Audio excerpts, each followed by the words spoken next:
Okay, take two. Did you know that Trinidad is made up of approximately 45% African people, people of African descent, and about 45% of people from East Indian descent? The other 10% is a mixture of many other races, Chinese, Caucasian, quite a few others.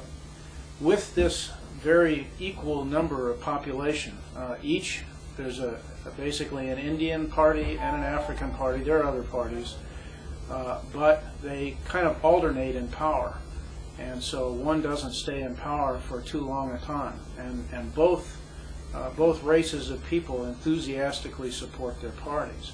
Yet in a business setting, they're usually mixed. That you come into a company and it isn't an all-African company or an all-Indian company. It's generally a mix, which I found very interesting, and people work very well together.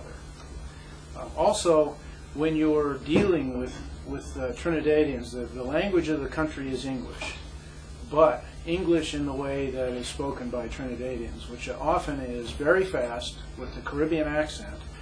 And I found that oftentimes I would be discussing something with others, and then they would decide to have a little private conversation, and right in front of me they would just speed up their speaking and talk what they call Trini talk, and I couldn't understand a word they're saying even though they're speaking English. So you just need to be ready for that, and it's quite all right to say, excuse me, could you repeat?